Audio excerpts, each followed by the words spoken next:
Hello and welcome back to the Hazzabhajan YouTube channel. It is Harry here, and today it is time for the return of the Nation Roulette series, where of course I go through football in various countries across the world and profile them in all their glory. Of course, if you've missed any of the episodes thus far, the playlist link is in the description. We've covered the likes of Colombia, the Democratic Republic of Congo, Andorra, Greenland, and I believe it's 7 or 8 more. I think I've done 12 episodes. Might be the 13th. Hopefully this won't be unlucky, but we'll see. But anyway, as I say, if you missed any of the episodes, the playlist link is in the description down below. For this episode, we're profiling a country which I have actually visited, making it the first country in this series to have such an honour, and that is the Maghreban country of Morocco. And of course, if you go on to enjoy this video, slap a like on it and subscribe if you have not done so already. And you can also ring the little notification bell by the side of the subscribe button to get notified whenever I upload a video straight away. Like with most African countries, football arrived in Morocco by virtue of immigrants from their colonisers, in Morocco's case France, and most of the clubs set up during the early 20th century were essentially clubs of the colonists, as opposed to Morocco's own, leading to the population being able to do nothing more than just sit and watch on the sidelines. The Football Federation subsequently fell under the general control of the French Football Federation as a subsidiary, and it wasn't until 1937, with the formation of Wydad Casablanca, that an Arabic club would form part of the footballing landscape, and it was given its support, perhaps as a result of its status as the first Arabic club in Morocco, by King Hassan. Hassan would go so far as to have a telephone installed in his palace so that he could directly contact the club before, during and after games, showing just how significant a club Wydad were in Morocco's early footballing days. During the 1950s, there were growing calls for independence in the country, especially after the Algerian War of Independence in 1954, and with the return of Sidi Mohammed, later Mohammed V, who formed a constitutional government in Morocco with France's blessings, they became an autonomous country in 1956. With that, the Royal Moroccan Football Federation became its own entity, and in 1960 they gained affiliation to both FIFA and CAF. Their official debut though came 3 years prior, in the 1957 Pan-Arab Games in Lebanon, as they drew 3-3 with Iraq, going on to top their group before falling in the semi-finals to Syria. They made an immediate impression in World Cup qualifying upon their first attempt for the 1962 finals in Chile, as they managed to make it through the entire qualification process for the African continent, but with no guarantee of a place at the World Cup for an African nation, they had to play one more tie against Spain, and unfortunately they lost 4-2 on aggregate.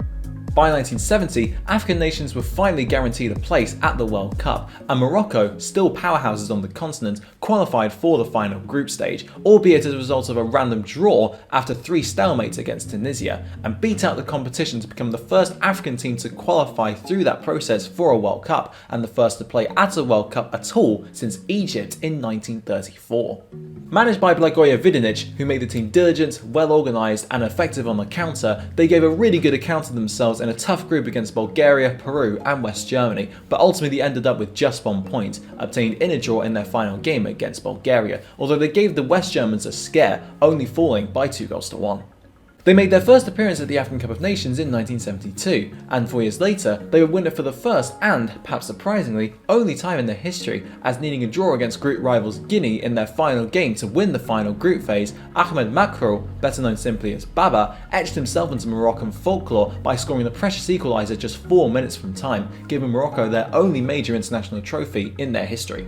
10 years later, in 1986, they would become groundbreakers for the continent, as they became the first African nation to make it past the first round of a World Cup, even topping their group after 2 draws against Poland and England and a 3-1 victory over Portugal, although West Germany would put an end to their dreams in the round of 16 after a Lothar Matthäus strike in extra time knocked them out. They've made 3 more appearances at the World Cup since, once in 1994, where they lost all 3 of their group games, another at the very next edition in 1998, when they managed to beat Scotland 3-0 but still fall at the group stages, powered by the last Moroccan player to win the African Player of the Year award in the form of Mustafa Hadji, who won it that very year, and most recently at the latest event in Russia, where their only point came in a last game draw against Spain.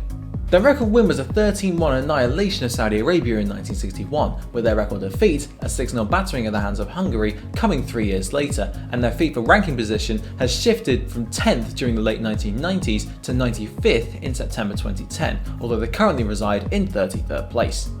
On a player front, the likes of Hakim Ziyech, Mehdi Benatia and Achraf Hakimi are all a part of Morocco's current golden generation, although the likes of the aforementioned Hadji, Mbak Boussoufa and Marouane Chamakh have all featured for the Atlas Lions. although it's best that we do forget about Shamak in my opinion. Their record appearance holder on 116 caps is former Tottenham defender Nouhidine Naibet, and Ahmed Faras's 36 goals make him the country's all-time record goalscorer, some 9 goals ahead of second place and 17 ahead of third.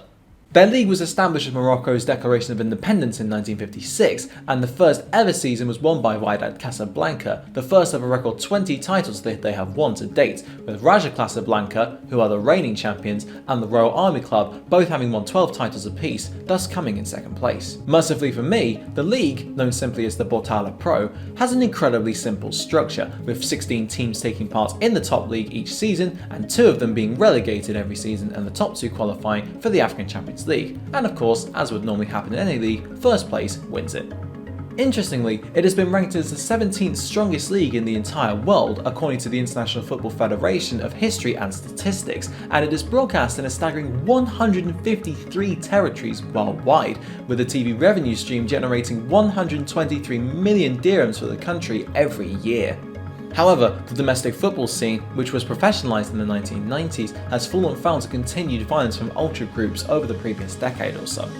Despite local authorities passing laws requiring such groups to acquire permits in order to actually assemble, it still hasn't stopped them from causing mayhem, which became pertinent when, in 2012, 150 members of the Winners, the ultra group of Wydad Casablanca, stormed the training ground with knives and clubs in protest against the team, and marauding the locker room for any valuables. The next year, fights between fans of Raja Casablanca and the Royal Army Club led to 200 arrests, and there was even infighting between 3 separate ultra groups of Raja in 2016, as they ripped up seats and threw flares, leading to 3 fatalities and 54 people being injured.